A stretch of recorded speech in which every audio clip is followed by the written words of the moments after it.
నీలోఫర్ హాస్పిటల్‌లో ఎప్పుడైతే corona cases నమోదయ్యాయో అప్పటి నుంచి చాలా మందికి అంటే చిన్న పిల్లలు ఎవరైతే పేరెంట్స్ ఉంటారో వాళ్ళందరూ గూడా పానిక్ అయిపోతున్నారు. ఎట్లా ఏంటి అనేది. ఎందుకంటే 14 మంత్స్ బాబుకే ఆహ్, కరోనా సోకిందన్నటువంటి వార్త ఇప్పుడు ఒక రకంగా కలకలం క్రియేట్ చేస్తోంది. ఒక్కసారి మనం నీలోఫర్ హాస్పిటల్‌కొచ్చాం. Niloufer hospital superintendent Usha ma'am ఉన్నారు. ఒకసారి మాట్లాడే ప్రయత్నం చేద్దాం. మ్యామ్ నమస్తే.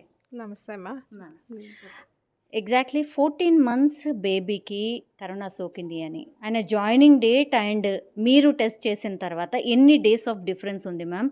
ఆయనని ఎట్లా అంటే ఎక్కడన్నా సెపరేట్‌గా ఉంచారా ఏంటి మ్యామ్? అవునమ్మా. Actually first wave of Covid నుంచి మనము ఐసోలేషన్ కోవిడ్ ప్రికాషన్స్ తీసుకుంటున్నాము. నీలోఫర్ హాస్పిటల్‌లో సెపరేట్‌గా ఒక ఐసోలేషన్ బిల్డింగ్ కూడా ఏర్పాటు చేయడం జరిగింది. Okay ma'am. దీనిలో ఒక 120 బెడ్స్ స్పెషల్‌గా ఓన్లీ రెస్పిరేటరీ కేసెస్ కోసం అలాట్ చేయడం జరిగింది. అన్ని బెడ్స్‌కి కూడా ఆక్సిజన్ ఫెసిలిటీ ఉంది.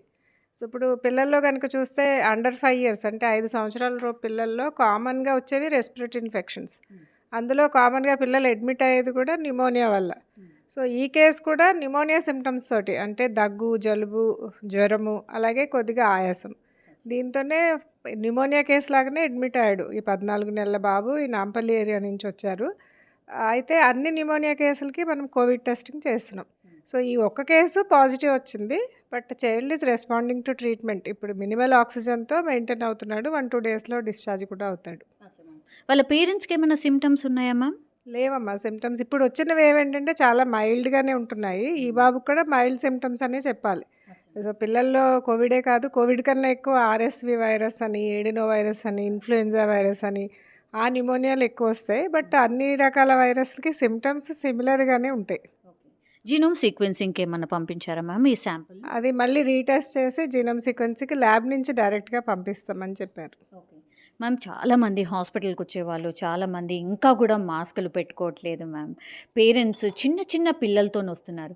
ఒకటి పానిక్ ఏంటంటే మ్యామ్ ఇప్పుడు పేరెంట్స్ అసలు ఏం జేయాలి? అంటే ఇప్పుడు హాస్పిటల్ వచ్చేవాళ్ళు గావచ్చు, లేదంటే ఈ వార్త తెలిసిన వాళ్ళు ఎవరైనా సరే పేరెంట్స్ పానిక్ గాకుండా ఎట్లుండాలి మ్యామ్?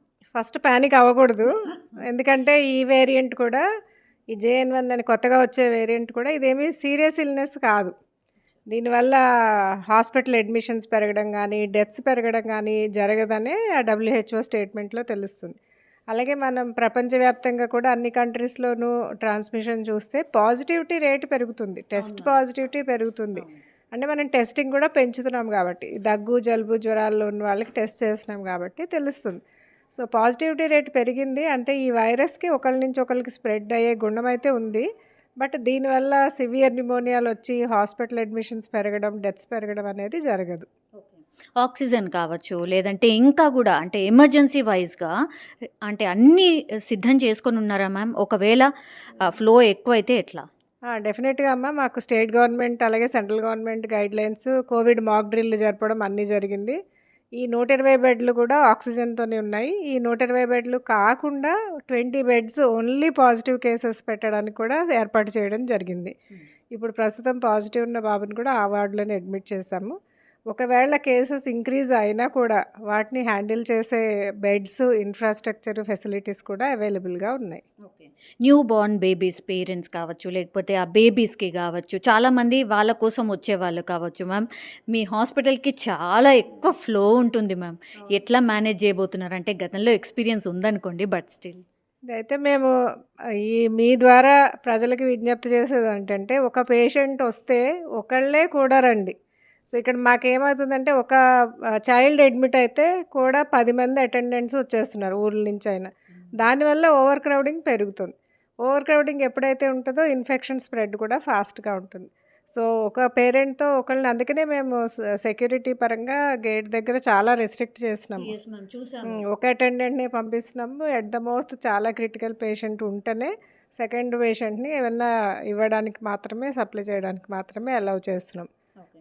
అలాగే కోవిడ్ వార్డ్ దగ్గర కూడా సెగ్రిగేషన్ చేసాము. కోవిడ్ వార్డ్‌లో వేరే పేషెంట్స్ అక్కడ వెళ్ళి అందరినీ కలవకుండా ఉండడానికి సెపరేట్‌గా ప్రికాషన్స్ తీసుకుంటున్నాం. యాహ్! ఇప్పుడు పిల్లలకైతే వ్యాక్సినేషన్ అట్లాంటిది ఏమి ఉండదు కాబట్టి మ్యామ్, మరి ఎట్లా అంటే మనకు వేరు, పిల్లలకు వేరు అన్నట్టుగా ఉంటుంది. సో, ఎట్లా మ్యామ్?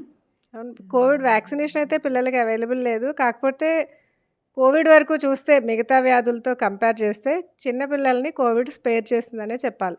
మనం ఫస్ట్ వేవ్ నుంచి సెకండ్ వేవ్ కానీ, థర్డ్ వేవ్ కానీ, ఒమిక్రాన్ అన్నీ చూస్తే అడల్ట్స్‌లో ఎక్కువ సిమ్టమ్స్ ఉన్నాయి గానీ, పిల్లల్లో హాస్పిటలైజేషన్ గానీ, డెత్స్ గానీ ఎక్కువ జరగడం ఎప్పుడూ జరగలేదు. So, in a way children are more protected than adults.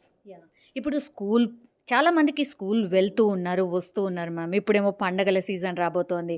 Holidays కూడా వస్తూ ఉంటాయి. మ్యామ్ ఫుడ్ పరంగా పేరెంట్స్‌కి మీరిచ్చే ఇన్‌స్ట్రక్షన్? ఆహారపరంగా ఏం తేడా ఉండదమ్మా. ఒకటేంటంటే ఓవర్ క్రౌడింగ్ అవాయిడ్ చేయాలి. ఇన్ఫెక్షన్ రాకూడదంటే ఇదేనా వేరే వైరస్ ఫ్లూ, న్యూమోనియా అవనివ్వండి, వేరే న్యూమోనియాలు రాకుండా ఉండాలంటే క్రౌడెడ్ ప్లేసెస్‌లోకి చిన్న పిల్లల్ని తీసుకెళ్ళకూడదు. అలాగే పెద్దవాళ్ళు కొంచెం అబవ్ 5 ఇయర్స్ ఉన్న పిల్లలు క్రౌడెడ్ ప్లేస్‌లో వెళ్ళినప్పుడు మాస్క్ తప్పకుండా ధరించాలి. ఒకవేళ పిల్లలకి ఎవరికైనా జ్వరం, దగ్గు, జలుబు సిమ్టమ్స్ ఉంటే వాళ్ళని స్కూల్స్‌కి పంపకూడదు. పూర్తిగా సిమ్టమ్స్ తగ్గేదాకా ఇంట్లోనే పెట్టుకుంటే అది స్కూల్లో ఉన్న వేరే పిల్లలకి స్ప్రెడ్ అవ్వకుండా ఉంటుంది. లంగ్ ఇన్ఫెక్షన్స్ ఎంత పర్సెంటేజ్ ఉంటది మ్యామ్ చిల్డ్రన్‌లో? కోవిడ్‌లో అయితే లెస్ దాన్ 1% అమ్మా లంగ్ ఇన్ఫెక్షన్. ఇంకా వేరే వైరస్‌ల వల్ల ఎక్కువ వస్తుంది. పిల్లల్లో ఆర్ఎస్‌వి గానీ, ఇన్‌ఫ్లుయెన్జా అలాగే బ్యాక్టీరియల్ న్యూమోనియాస్ ఎక్కువ ఉంటాయి గానీ, కోవిడ్ న్యూమోనియా లెస్ దాన్ 1%.